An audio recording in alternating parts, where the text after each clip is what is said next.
আজকাল মানুষ সম্পর্ক করতে খুব ওস্তাদ, সেটা যে সম্পর্কই হোক, মা মাসি দিদি ভাই বোন বন্ধু বান্ধব।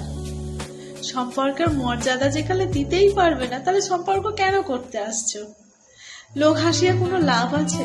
একদিন দুদিনের জন্য এই আমার দিদি, ওই আমার মা, ওই আমার মাসি, এসব বলার কোনো প্রয়োজন আছে? এই মানুষগুলো ভীষণ আবেগী, এরা বিবেক বিবেচনা করে মেশে না কারোর সাথে।